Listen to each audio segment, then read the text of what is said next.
right, here we go. Let's do it. All right, now we're recording. All right, y'all, welcome to another edition of Execute the Game podcast. I am your host, Coach JT, and today we have a special guest who is up and coming. I shouldn't even say up and coming. The man has arrived in the bodybuilding world, and he will someday be world known, but right now he is Texas known very well. And without further ado, we got my boy CT in the building. CT, what's up, bro? How are you doing today, I'm good, man? bro. It's been, it's a crazy day as a trainer. We just going back to back, but we're here. Now we can kind of chill out for a bit and just have a good conversation. But I appreciate you, bro. Absolutely, man. How long have you been in the training game?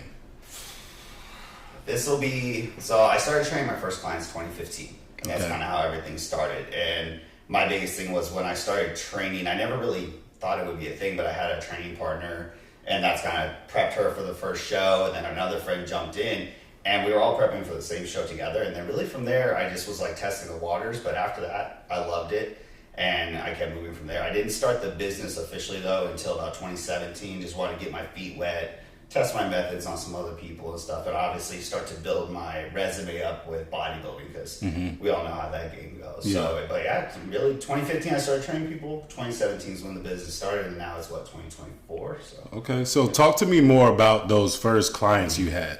man, it was a ride because I never really wanted to be a trainer. I just started when I graduated high school. It was more, hey, let's jump into something sales and kind of start moving because I didn't go to school. Just some things happened and it was time to do that. So I competed right out of high school, did my own diet, had no fucking clue what I was doing. I just tried everything. I think I did like paleo for the first 6 weeks of my prep or something. And you learn different things about yourself in that time. And then the following show, I had finally hired a coach and learned that was even a thing. And so somebody was prepping me for a show. I was working out and had a training partner that we were just going back and forth. She was prepping with somebody locally, and so it was like, hell yeah, let's do this thing. Some things happened, and I guess just with what I was kind of talking about and preaching and all that stuff, she had gotten to a point where this coach was not doing what they were supposed to do, and it happens. And she asked me to prep her, and I had no knowledge, especially compared to what I know now, to even really give that to a point. But I was like, you know what, as long as you know where I'm at, let's try it. And that's kind of how it went. Another friend of ours caught wind of that happening, and her family's bodybuilding fitness oriented as well. So then she asked the same thing, and we were all prepping for the same show. I was being dieted by a coach, and then I kind of took my limits and was like, okay, we're 12 weeks out, 8 weeks out, whatever. This is what I'm doing. Let me see what I need to do with them. And that's kind of how it went from there. And then they both ended up placing really well. Both qualified for nationals and stuff like that back almost 10 years ago now. So obviously the criteria was a lot different back then, but it was really cool because it kind of gives you that confidence, right? You know what you're doing, and I've always had this kind of gift of being able to apply things. So I'm a quick learner and I can apply it, and it's more, I kind of overthink though. So in this business though, it helps because then I started overanalyzing. Did you go to college? No? No, Okay. I haven't. I had a full ride to Adelaide Lake University here in San Antonio, and I was excited. And honestly, I wasn't even going to do anything really on the realms of that. I was going to actually I think I was going to major in biology. Yeah, biology, and then I wanted to get... So academic scholarship? Yeah. Okay. And I wanted to do that, so get that, and then do, what's it called? Chemistry as my minor. I didn't even have personal training, kinesiology, exercise, and none of that was in my foreplay. I told people I didn't want to be a trainer. Yeah. So circle back around to you training yourself in that show. Your clients placed well. How well did you do in the show? So my first show was actually you can't even really guess it. Again, we were all over the place, but I got actually third out of 3. And I was in the team division at that time because I was right at that tail end of 19. Right. And so that was an experience because, you think you're lean. And then it was funny because I was mentored, of course, by somebody at the gym. He was a former Mr. Texas and stuff like that. But I wasn't getting diet advice, supplements, anything. I was natural at the time. So I didn't know what to do. I was literally flat all the way up until the night before the show. And he goes, did you start carving up yet? And I go, what are you talking about? He goes, did you cut water? I'm like, no. And so I was like, oh, fuck. And so I ate a huge fucking thing of rice. I'm talking probably easily 6 cups of rice before I went to sleep, woke up, spilled. It was a whole thing. So that show didn't, just was a testing period. The next one though, the one where I prepped the other clients with me, I ended up placing third in, I want to say novice, and then I got second again. Oh no, I'm sorry, I got third in both in novice and in open at the Lackland, and that was kind of how we went. But there was like 12 competitors in my class and stuff. Yeah. And then after that, I ended up getting second in my class the following year in the Texas Cup, and then I never competed again until even to this day, just because hormone issues and stuff. And Yeah, so health issues and stuff, it happens to the best of us sometimes, man. Even I remember I was feeling like Superman up until COVID, and I blame the shot, but that's a whole nother that's a whole nother conversation. But so going forward, you're training athletes and everything. What were some of the struggles that you had to face, like, getting to where you're at today, Man, honestly, it's kind of the same struggles I feel like you're always going to deal with, depending on how you start. Most people that you see in this industry are IFBB pros or look like IFBB pros. I was a 21-year-old kid that competed 2 times and really didn't do much with it. You know what I'm saying? But I was so passionate about the sport, had a knack for helping people. And that's kind of where you get underestimated, because then all of a sudden, once you start to run the business side of it, you start getting attention, you start doing methods differently or whatever, you bring something new to the table, and then the intimidation comes in, as well as like that lone wolf, because you feel like everyone's coming for you. Or they're coming to get you, or you feel like that was probably the hardest thing to overcome, was just kind of earning a reputation that was worth a shit. Whereas like now, I definitely don't have that. And in this industry, you can be written off for the dumbest things. So that's what, even at the highest level. But I think that was the hardest one to overcome, because you would always hear the comments, like somebody would come to you maybe from a prior prep coach or whatever, and all of a sudden it's like, well, what does he know that I don't know? Well, he's never done this. So you hear it all the time, and I'm just like, oh, okay, that's cool. And I'm still beating you, so I don't know what the problem is. You know what I'm saying? And so that's where it starts to become combative to a point, but in the most positive way, because I think that at the end of the day, like, if you can prove and continue to prove and have the numbers to back it up, nobody can argue with you. Yeah, and it's a competition, man. So you're gonna get that heat a little bit. And I remember when I first I had these aspirations of being a bodybuilder and everything. Like, there was some people that would come in hot and stuff, and I was just like, man, I thought we're out here all having a good time, but for not everybody, it's not like that. Well, it's just your intentions, bro. Like I was talking to a client about this the other day. Actually, it's about how you put your energy out there. Like if I'm doing things with good and justice, like if I'm helping people, I'm trying to make different methods. I'm trying not to screw up hormones. I'm not all these things that maybe other coaches aren't doing, and I'm succeeding at it. All of a sudden it's a problem. It's not like, oh, what's he know that I don't know? There's no humbleness to a point, at least when I was coming up. It was just like, oh, well, why is he worth that? And they don't know what you're doing. Now, granted, there was a point on my end where I was very, not secretive, but I didn't want people to know that I knew what I knew. I wanted to just come in, do my thing, and leave. You know what I mean? I wanted to just go eat some pizza with my clients afterwards, and then we get back to work the next one. And that's kind of how it was. And I'm sure it's the same with you when you first started, because, once you start making a name for yourself at all in business and people start seeing what you're doing, it's just part of the process. And we deal, there are people that have these different revelations, and some people will basically attack you because they have these insecurities on themselves. Even as a coach, even coaches at the highest level, for sure. Have those kind of insecurities. And, I'm a person that is more so collaboration over competition, but, it's just not like that for everybody, and it's not for everybody. Now, when it comes to collaboration, have you ever collaborated with any coaches or anything, or any of your clients, like use multiple coaches or anything like that? I have, in different senses. I think the closest, so as far as the prep coaching, I did not up until last year.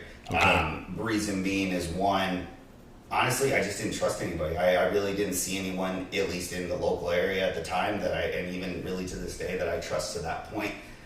Just because of things that I've been burned with and things that came out, or just little X, Y's, and Z's over time. I watched everything that was happening.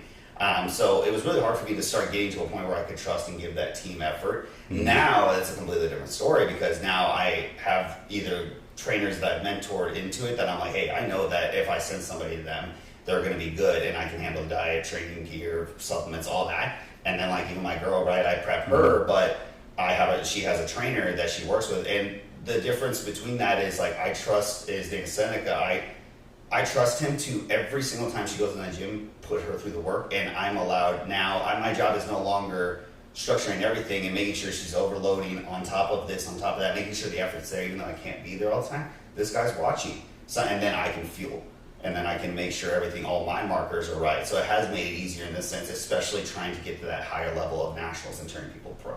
I felt that, and I'm sure you've heard this many times, you can't do it alone. So I came to a point in my coaching career where I was like, you need to build that team and have all the knowledge you can and pass it down, or you need to be able to communicate and collab with people that you trust. And all the stones at the right time in the last year and a half finally came together to where either I could trust people that I've worked with, or I found people that I had trusted before that now are doing this as a profession. Right. And they're doing it to the utmost, everything perfect that I want. Because I'm very nitpicky. Even with my posing coaches, all that, because obviously we collab with them, I can start to see, because people get lazy or they get ignorant about things or they stop showing up for my athletes, and I take that very seriously. Yeah. You know what I'm saying? I want everyone to be there and be their best just as much as I am, and I'm not fucking perfect, but at the end of the day, I want to make sure we have people that are in my circle I can trust wholeheartedly. Yeah. So that's the hardest part. Yeah, 100%, man. So, you also mentioned that, well, I'll just say this, man. I got to give you your flowers right here, because I've seen some of the athletes. I grew up here, so I know some of these people that you have trained, and they did not look how they look now. Even your girl, man, she has had, I have videos and stuff of her. We used to do fitness videos and stuff together. Right. I was just looking at that the other day, and I was like, I forgot Jocelyn was in these videos, and then she did the CrossFit. She was a champion there. And then now, bro, you got her looking ready for this show, for this next level, bro. And I know the training's different, the dieting is different. I remember how she used to eat, you know what I'm saying? As an athlete, with a CrossFit athlete, you burn a lot of calories, so you need to eat. And then it's different when you build muscle, you know what I'm saying? You need to eat, but in a different way. So what has been the struggle that you guys have? Is it any kind of struggle or strain on your relationship? When do you wear the coach hat and the boyfriend hat? Where's the thin line between that, So real quick before I get into that, back to the last question, because I missed a part, because it tails into this. Okay. So the mentor and working with team, I actually got mentored with Classic Blum last year. That was another thing going into my You know what? I gotta say something on that. Because I seen him training one of your athletes one time, and I thought it was you, and I'm like, he changed it, So y'all kind of look alike, you know what I'm saying? I'm like, I was so confused, bro. So I loved it. No, it was just crazy, because how I met him, it was actually at this show that we're doing, the Republic of Texas, last year. I believe it was last year. And, just the right things came into play, and it worked out. And that was the only person that I've ever had mentor me at all. And it wasn't for a long period of time by any means whatsoever. Keep you're good. I had... Celia had come in, and we were like, let's go ahead and go to my first nationals, my first wellness girl, and I was super hyped about it. And that was the biggest thing, is I also wanted to bring somebody in that's been there at that level, you know what I'm saying, and being at that level and bringing in people. And Blum and I had a very similar story, so he knew what I'd been through just as much. And so tailoring that into the relationship, I learned things through that. I think it was maybe 2 months that he really helped me and it wasn't even, there was times where I would text him questions or whatever, and I wouldn't be able to get a response, and I had to figure it out and whatever. And it was literally just having somebody overseeing, and that was it. So that's the furthest I point. And the stuff that he taught me has helped me now. And now going into the relationship and Jocelyn and getting all that, putting that hat on, especially when you have all this new knowledge and things you want to try and all that from a coach's perspective, you're like, oh, we can bring this shit. But once you're in it, man, it's, it is a hard separation, because of the fact that when you're coach, you don't have emotions. When you're coach, you don't, whatever I told myself when I was competing is what I tell my athletes. I don't want to hear shit. I don't care if you're hungry. I don't care if you've got to do X, Y, and Z for X amount of time. I've never had any issues with clients. I'm very diligent about hormonal health, about gut health, about all these things, stress, sleep. I pay attention to all these things. So when I'm sitting here and I'm like, we're doing everything we can, you just need to do what you need to do as a coach, and I'm going to lead you there safely and professionally and at your best. But then you have the emotional side of the boyfriend that now I can't be just Mr. Coach of no, just do what you're supposed to do. We're fine, we're shredded, we're this. To a boyfriend of literally just giving her a hug or whatever. And it is a hard balance. It was something that this first time around we're we had to find that little bit of balance, and we have our moments still. But it hasn't strained the relationship in the sense I think people think. You'll hear the horror stories of people just yelling at each other the whole time, and or just maybe too much trust on one side or the other. Like a lot of times I've heard of, spouses trusting in their boyfriend as a coach or whatever, and then all of a sudden their hormones are all messed up, or they're doing this. So they're willing to do anything to hold that person to a pedestal and allow them to control everything about their body. I think that's a problem. So there has to be a balance there. And I'm very good at explaining to Joss just as much as I am with any other athlete. And she asks me questions. I think when the self-doubt starts to come in, that's where I have hardest time, because then it's like your boyfriend mode's like, man, she looks great. Why is she talking to herself like that? And coach mode's like, we gotta be a fucking leader. So it's like this whole balance, and it's hard, but it's rewarding, because you guys finally come to a moment where you're like, damn, that we did that shit. You know what I'm saying? So it is straining, but it's also worth it. If I definitely think not everyone could do it. I think us having that base of friendship and trust and things before, but you also got to understand that maybe those last 6-8 weeks, you aren't as much boyfriend and girlfriend. You don't get to go on dates. You don't get to. It's a regimen, and even going out, like she doesn't like certain things being around her, or maybe she's overstimulated, and you got to just be like, all right, cool, it's cool. You got to be able to be willing to leave somebody's funeral because you're like, she's overwhelmed, she got to go eat. You know what I mean? Like, and that's the reality of it. Yeah. So, do y'all plan on having kids or anything? Absolutely. I definitely want some. At first it was kind of up and down, just because of, we're both business owners, we're both hustlers. There's a lot of things that scare us as well, just in general. But when you really look at it, why not? We're here to create a legacy, and we're here to. I've just always had a fatherhood, father figure look to me because of my upbringing. So raising kids would be really awesome for me to be able to and especially with the person you want to spend a life with. What arose that a question for me is something you said. You said that you think of what you told yourself when you was an athlete competing, and then that's what you tell your athletes. But then at the same time, you got to give them, especially your girl, you got to kind of give her that love at the same time. So I think about my kids, when it comes to that and coaching them and stuff like that. And it's like one of the big things I notice with my kids is I don't want to force them to do something they don't want to do, but I will let them know the consequences of them not doing what they want to do, or what I want them to do, because they have a goal, right? And if they don't do these things, you are not going to get to that goal. But as a father, I'd be like, man, I know he tired and stuff like that. So it's like, for me, I love getting other coaches and stuff out there to coach them. Yes, absolutely. Just because of that simple fact sometimes. But, at the same time, there's a bond that it creates too when you do coach them and you learn them and you know what it is that they need to work on. You're not just trying to get them to a workout. You're trying to fine tune every little piece and crease, and because y'all have that bond, you know how they feel about it too, so it's just those little things. But excuse me, that's great that you want to have kids and everything like that.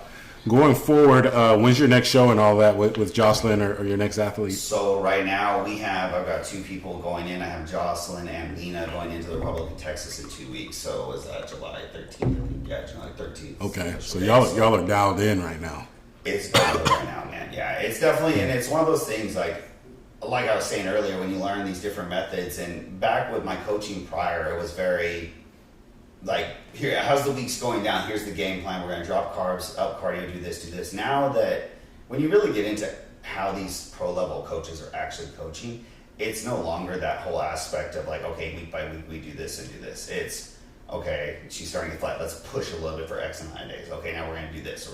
So it's been more calculated with not only with Joss but with Lena and pretty much everyone moving forward. I started to do more of that at a smaller scale early last year, and then as going into nationals with somebody, having that mentorship, and then leading into this year, my approach has completely changed. So while it's still go mode, we're also at the point now where it's we're just trying to mitigate stress and inflammation for both of them, and make sure that they can come in feeling good and healthy and lean and everything they need to. So it's a process. Every single day I'm weighing and looking at both their stuff, changing diets, all that. So I know I could ask you some scientific questions and you'd be able to answer it, but I'm not going to do that. I want to know more so what are your sources outside of just having coaches, outside of experience? Were there any base sources that you started with, any books or anything like that? So I did have a book called Championship Bodybuilding that I attest a lot of this to. It was written by Chris Aceto, who's a high level guru, and it's a little older, but the concept of everything is pretty much the same. And really, after that, honestly, it's been nothing but like YouTube and watching social media and stuff. I'm a sponge. So I watch, if I want to learn how somebody looks, like Jason Hug, I don't know if you know, the owner of Steel Nutrition or Steel Supplements and stuff like that. He was an animal athlete back in the day. There was a lot of philosophies that even he put out that I was like, that makes sense. And that was back when Snapchat was like popping. And I remember watching this. He doesn't put that content out anymore. And there's a lot of people like that. But now the good thing is I think that especially this younger generation or even anyone coming up, it's if you watch, you can find things out. If you look up, and really, it's how this is. It's especially with meal plans and stuff, and getting somebody shredded. It is a different level, but we're all eating the same thing. We're all training the same way to a point. It's a matter of figuring out what progression and how extreme you want to take it. And but yeah, as far as sources, it's been a lot of watching, and then that championship bodybuilding book for sure. And really, of course, if you want to get into anything enhanced, you definitely the Anabolic Bible and stuff like that. And learning, making sure you're reading case studies and things like that. And just talking to people that around that you can trust. That was my biggest thing too. I didn't get a lot of that coming up in this, but once I did, I sucked it all in. Yeah. So where do you want to take it, man? What's the next level? I know that the goal is to, have some pros under your belt and everything. Do you have any pros? Are you coaching any pros? Like, where are you at on that spectrum, and where do you want to go? We are right at that national level. I've had, I had my first nationals with somebody last year, and look, I think any trainer or coach can kind of relate to this. We've all had clients that were right there, and life happens, something happens, maybe get out of the sport, maybe the approach that they took in that kind of burnt them out a little bit. Stuff like that happens, and so that's kind of how it's been with me. Is like I would always have somebody right there. That was just like, oh yeah, I like it. I mean, even when I had the first of my career, they could turn pro this year. And, things happen. So I haven't yet. But when you elevate yourself mentally to that level, and honestly, though, in the last year and a half, the reason I think my coaching style has changed and my absorption of things that I want to, replicate is because the fact that my entire career, I never really knew where I wanted to take training. I started it more to help people and not have hormonal issues like did or have preps that were as brutal as mine. And so once you start doing that, but then you get to a level where you're like, you get athletes that are so good and that can be right there, and then you're like, okay, how do I need to be better? And so that's how I kind of got into this level of like, now I want to take it to the top. The minute I get my first pro, I already know that I can go and have the mentality to be up there with these coaches that are at that level. Man, I love that. I love the resilience you have and everything. But one of the biggest things that you said that kind of stuck out to me is that you wanted to help people not have hormonal issues and everything. And I know you mentioned having hormonal issues yourself.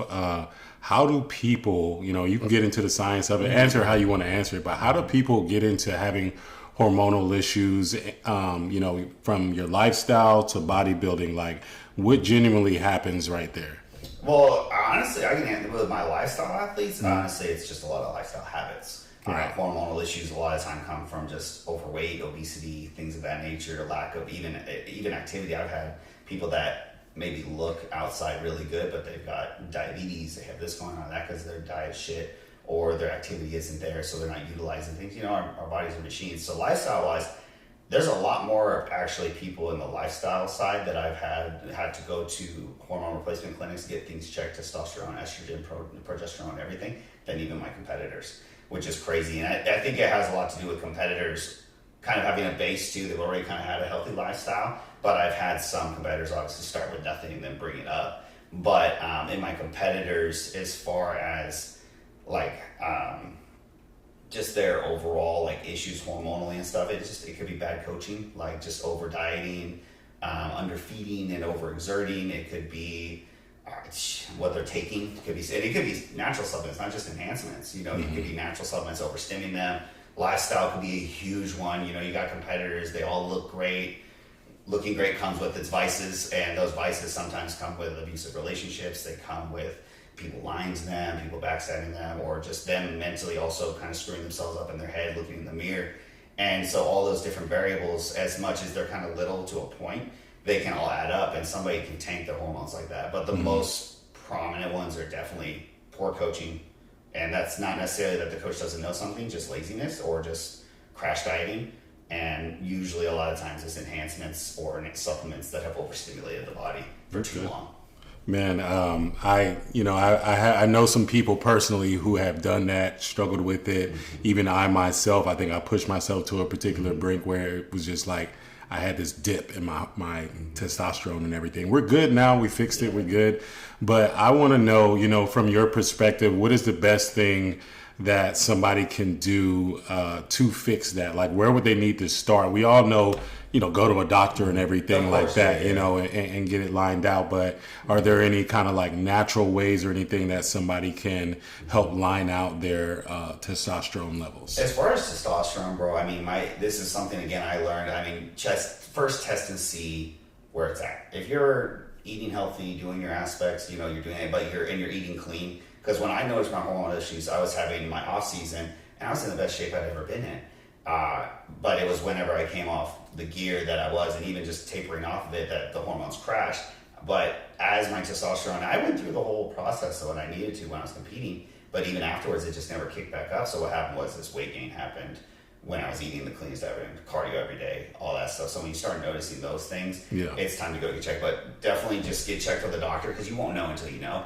And silent problems are going to make very loud, really big problems. You know what I mean? So get checked out. See where your hormones are at. Is it a testosterone issue? Is it maybe it's not converting? Like maybe you're within range, but your body's spilling over some estrogen, or maybe your thyroid's underactive or overactive. That could be causing it as well. So pinpointing those. But as far as testosterone, I mean, you can never go wrong with a little bit of a natural testosterone booster to help with it and see how it does. Maximizing sleep is huge. So anything that can help you sleep better, maximize that. Obviously, start eating healthier if you aren't already, or change up your variables of foods to not stress the body out so much. And then just training, and making sure that recruitment is there for those hormones to be utilized. And that's a natural way to do it. Then when you get into the enhanced side of it, it really just depends on protocols and X, Y, and Z. And making sure that, say, maybe you're having issues when you're coming off, you're not going to get the same effects if you try to just jump back on and take a little test and stuff like that. Like, definitely need to go to a doctor and get those things checked out. But taking supplements like test boosters, or even like DHEA, if you do the research on it, that's something you can do as well. And those are the basic ones, really, for me, that I like to utilize to help testosterone production altogether.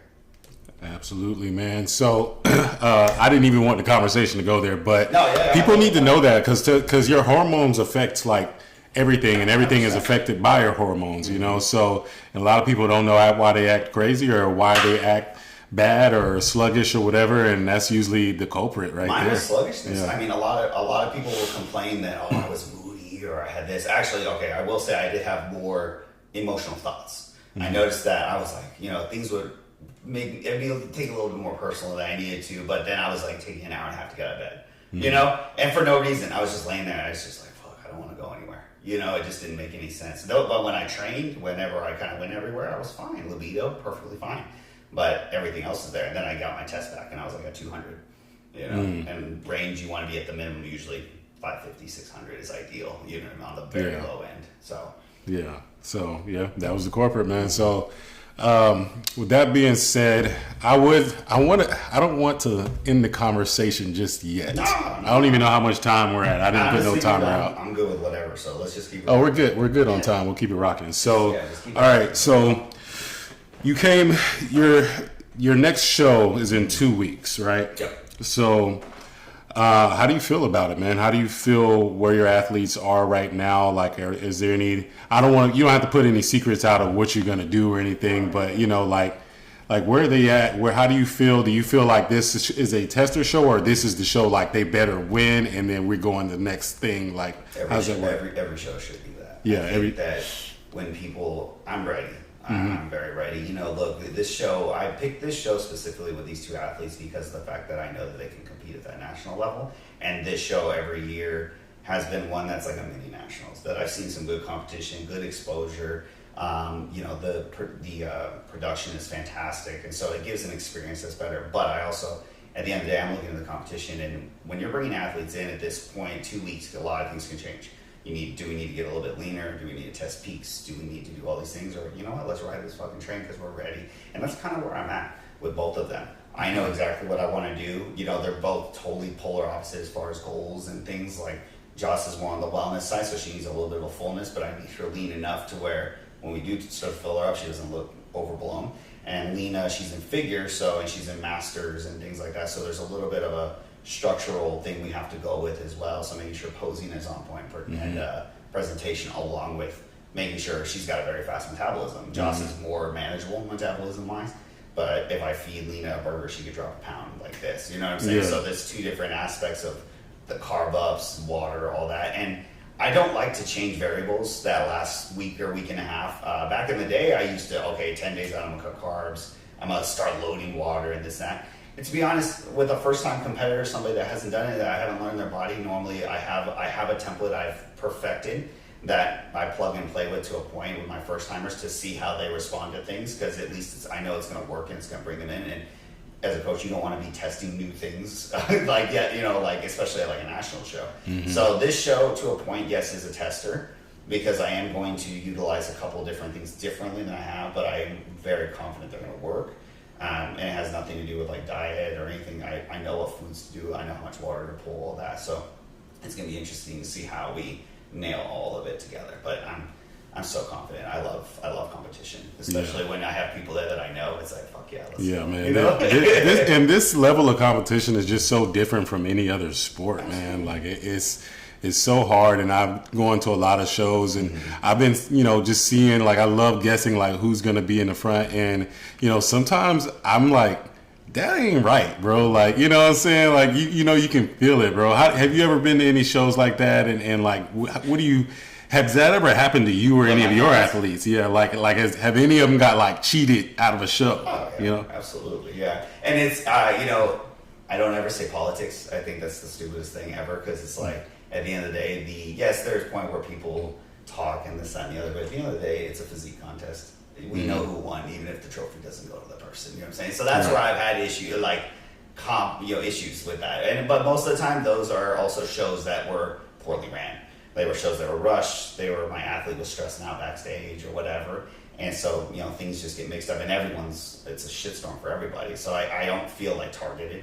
But I've also seen friends though that I'm like, ooh, that was a little, I don't know about that. Like, I want to see that scorecard. But I've never had anything crazy, but I've had some clients that have been overlooked and little things have happened. And then it's like, how did that girl was here at the pre-judging, but then at finals, how did she go 2 places up? You know what I'm saying? Little things like that. So, but not to toot my own horn on this, more than likely than not, my clients are usually pretty undeniable. I try to bring in the same shape for most of them. And there's a look that I go for that is coaching preference that stands out. So have you ever had a client like want to compete, but was just not ready, and you like pulled them from the show or anything like that? Absolutely. So I think a good coach does that, Yeah, absolutely. I mean, I've been a week out from a show for myself, and he didn't say shit.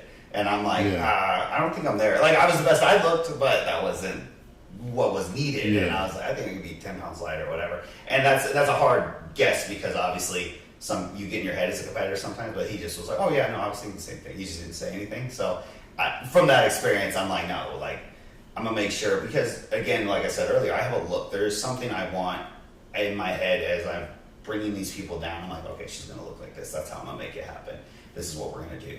And because of the criteria that I know, because of what I know is winning shows, and that's where the trust from the athlete comes into play, I'm gonna make sure that's that. And if we have to push back, I've had athletes that have come to me, whether it's just really heavy and then kind of having unrealistic expectation of, I want to get ready for a show in 12 weeks, and they're like 27 weeks. You know what I'm saying? Like, that's different. Obviously natural versus enhanced is a whole other aspect of like, what can we achieve?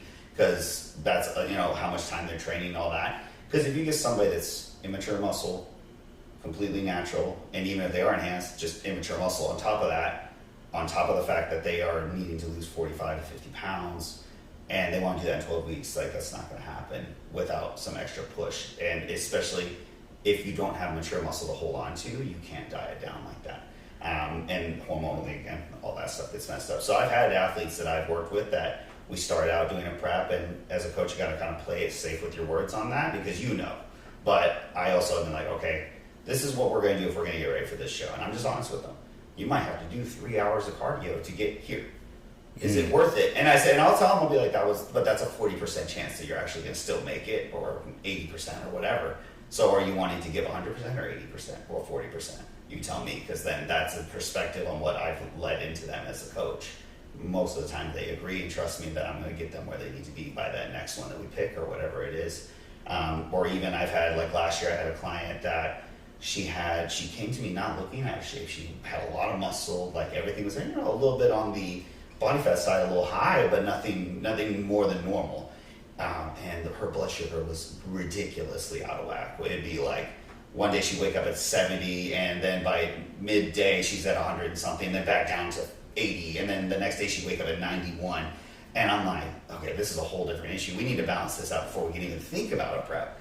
Because what's it going to do when we try to, or actually, it's just not going to work. You can't regulate it without blood sugar being 100%. So stuff like that happens every once in a while, where then it's like, okay, we were supposed to do a show in 15 weeks, but we need to take that 15 weeks to get you even relatively healthy or completely healthy first. So it just kind of varies. So, all right. So I'm going to do a little bit of just rapid fire questions right here. Some of the fun stuff. Okay. Who is your favorite bodybuilder when it comes to the men? The men, as far as like big open bodybuilders? Yeah, big open physique. Bodybuilding could be classic physique. Yeah, when you get into that open bodybuilding of all time, Jordan Yates. Like if you're talking like somebody I look up to, somebody just because of the intensity, the grit, but with the realistic aspect of it, because he was very hardcore, but he was also very like, if this works, it works. Yeah, his wife competes too, right? Yeah. She's competed. So you look at that too. Obviously we got Bumstead is the idol when it comes to classic physique, or even just the fitness in general.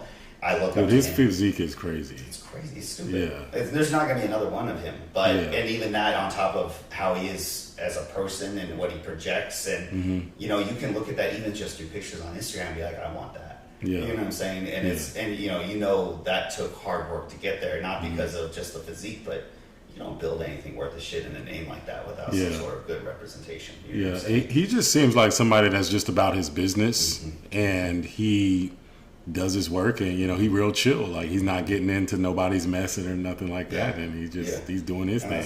But that's how you got to be, and that's something too. And I kind of back on the coaching aspect of coming up, like when you start doing that, if you don't need to make it messy, how you carry yourself is a representation of yourself. So it's like when something happens bad, and Bumstead doesn't build that good of a rapport by just lashing back at everyone that says something about him. 99% of the time he says nothing. He's noted. And that's where I had to kind of get as well, and I'm sure you had too. And especially now, I don't give a fuck what anyone has to say. Right. I'm like, oh, okay, cool. Good or bad, honestly, to a point. Like, I appreciate the good, but I'm also like, whatever. And you have to know about the bad, because at the end of the day, whatever I'm telling myself is what matters. Yeah, absolutely. Yeah. So when it comes to the women, who's your favorite bodybuilders? Oh, that's a hard one. So, man, that's a really hard one. Because, you pay attention to the females who, like, I train a lot of wellness girls. Because wellness is fairly new, right? So there's not like this old school wellness. From a perspective of how somebody carries himself in the industry, I would say Angelica Teixeira. Okay. She's very professional. She was one of the Miss Olympias early on in the bikini division. But how she's become kind of like that Jay Cutler esque of the women's side of bodybuilding and really done it. And then Dana Lynn Bailey.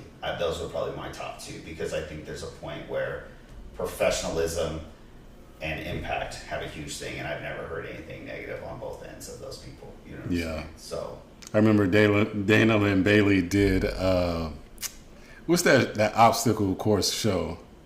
Oh, is it the American Ninja Warrior? Yeah, she did that, and I felt so bad because she lost in 5 seconds. Yeah, she was the first couple ones, right? Yeah. Dude, there's a video that I watched coming up. All of her content, when she was competing, was it was the best, because it was that relationship. Dude, and I'll say personally, man, I know I threw a little dig at her, but I would take a lot of her workouts and stuff back then when she was coming up, dude. That's where I learned a lot of my workouts, because she put her little, shoulder pumps and stuff. And I'm like, I want shoulders like hers, you know what I'm saying? I would look at her shoulders and I was like, damn. Even now, she's completely retired. I'm like, Jesus. You know what I mean? But there's also that aspect with her and Rob that they came up, and there's one where it's a video. Well, there's two. There was one she posted about confidence. It's really good if you go look it up on YouTube, where she's doing like a seminar talking about women's confidence and growing up with a single mom and having a little bit more leaning towards helping women be better and having that. It kind of hits you where he needs to and gets it. So that leads into my purpose of coaching a lot of women, as well as like the dynamic of her and her husband. And that was something I want to emulate as well. Not necessarily because of the workout aspect, but because of the extreme mentality. Right. Because it takes, if you are two go-getters, it's good, but it's also can be quite bad. If you got two very, not selfish in a negative way, but you have two people that want success for themselves that are kind of combining, which can cause X, Y, and Z to happen. But when you see a couple that, no matter what's kind of going on, and she's had a lot of ups and downs throughout her career in the last 5 or 6 years too, just like anyone else. It's something to look up to for sure. You know what I mean? So yeah, they definitely are a power couple and somebody look up to. Despite the ups and downs, they're still kicking it. You know what I'm saying? So. Another one I look up to is Fouad Abiad. He's with the Hostile, and there's just because he brought back that old school bodybuilding vibe, the Bro Chat, his podcast, and a couple other things. It's helped a lot of people have more realism to what this is. And yes, they talk, and their stuff is kind of all over the place sometimes. But there's also a point where you now feel normalized because yes, you're a bodybuilder. Whether you're a woman, men, and you're living a lifestyle, you're training, doing all this, having your goals. But we all use a certain towel, or we all talk about bullshit. It's somebody that brought out that aspect. That I think and that's why I've honestly wanted to do more of this kind of content, because I think people need to hear more of what's actually going on behind the scenes and coaching and things like that. You know what I'm saying? So yeah, and that's he's a pro bodybuilder that turned to a business owner that I can say at recent time now, like he's doing good shit. So you talk about business ownership and stuff. So outside of the training part, do you have any other businesses, or there's something that you're out, maybe searching for? I know you got a bag, you know what I'm saying? So what you trying to do with it? We got some good stuff going, man. I definitely have ambitions. At first there was a point where I wanted to invest in things that were going to kind of align with clientele and stuff like that. I was going to open up a supplement store. Some things went down and those didn't work out. And now we're at a place where I'm seeing God's putting me in a different direction to make my coaching business better than that. And it's, whether that's opening a gym, having real estate in general, or maybe having a coaching platform that's a little bit more elaborated and stuff. We're working on some things right now that will, in the near future, be coming apart for sure. I've had other businesses in the past, clothing brands and whatever, but to be honest with you, coaching is my calling, and I need to kind of expand from that. And it took a little bit of humbling for me to be like, okay, then I need to do this. I got on that train of like, when you start to lose that passion, and God will give you a reality check of like, hey, look, this is where you need to expand from. So it's kind of crazy how, and business end, obviously I want real estate, I want all these different things. I have all those already, outside of bodybuilding that are kind of ready to go. But ultimately, that's kind of where I'm going to be investing all my energy into for now, because if I'm trying to be that pro level coach that I want to be, that needs to be it. And making my journey easier, my athletes' journey easier is going to be the key. So, absolutely, man. I can't wait to see what's next. So with that being said, those aspirations and everything, 5 years from now, where do you see yourself? Like, give me a goal. Is there a certain amount of athletes you want to have, like in the Olympia? Like where is CT going to be 5 years from now? 5 years from now, that would be the goal, honestly. I want, whether it's the amount of caliber, I would just want the caliber of my athletes to be higher. I think that I have the tools and I'm learning at a rate and improving at a rate that I think I can have that within the next 5 years. Along with having the businesses. My thing is the biggest, and I'm sure you can relate to this as a trainer, I'm not liking the fact as much that I'm having to work with making the financial aspect of it, from it being my main source of income, and allowing myself to have more freedom to give my clients a better experience. So that's my goal, is 5 years from now, be able to train a client for an hour and a half, 2 hours if I need to, rather than being on an hour and 15 minutes and running into another one's kind of schedule. I want my athletes to be, mainly competitors, or create my hardcore lifestyle clients. I want, at least as far as in-person training, I want that to be mitigated a little bit to give more quality. along with having the online aspect really taken care of. And I really want to have at least 5 to 6, maybe even 7 trainers under me that I can have fully mentored to making a lot of money and doing what they need to do. Because that's something that I'm really big on as well. My goal is to, however I feel I can give back with my knowledge on what I've been through in business, I want to give that back. I don't feel like God's letting me keep all that to myself, honestly. I think that it's more of an aspect of I need to help people. Ever since I started kind of giving away free game like that, not completely, but just being able to give back and help people make this a living like I did. Because if I can do it, anyone else can, bro. Yeah. If you can do it, anyone else can. I don't think I'm any different than anyone. I just work a lot harder than a lot of people, right? And that's really what it comes down to, So that 5-year mark is just making sure everyone's taken care of on that, from my athletes to anyone that's mentored under me, my girl, my family, everything. Just I want 5 years. 5 years from now will be a Chris that is unstoppable. Yeah, absolutely. I love to hear that, man. That's perfect. So with that being said, do you have like a particular mentorship program that like you actually sell and everything and all that? So with that being said, let's go ahead. Just let them know where they can find you if they want to get a mentorship under you. And So as far as the mentorship, that was something I started about 1.5 years ago. Okay. There were a lot of people that I had under me that were asking questions, and trainers. And once you start realizing that what you've been implementing and things that you had to implement yourself, as well as kind of all the BS you learned in between, legalities, how to train people properly, what kind of techniques, all that stuff. Even to sitting down and selling somebody when it's a hard sale, or creating paid in full plans or whatever. All of that I do with trainers to make sure that they're executing everything and expanding the business properly. And that's just because I took my journey as that was my resilience to go through that. So that's why I started offering mentoring, and I only take on about 5 to 6 at a time. Just kind of go through that. But you can just reach out to me on Instagram to get that. And that really, I tell people this. I don't really market it because I want it to be organic. I will put it out there more now just because I do think that I can get some benefit as far as making sure that I'm being heard more on that end, because mentoring people, it can be word of mouth, but at the same time some people want to just take it and do their thing, and that's great, you know what I mean? So I'm just here to put that out there more, that I want to help people and get them where they need to be. So whether it's the contest prep coaching, lifestyle coaching, or mentorship, like, you just hit me up on Instagram or whatever, and we can go from there. If you What's the Instagram? It's CT_the Gym Freak. CT_the Gym Freak. Thank you for coming out today, brother. I appreciate you. And y'all make sure y'all follow him. He better get some follows and subscriptions and all that good stuff. Y'all hit him up, all right? Let's do it. Thanks, man.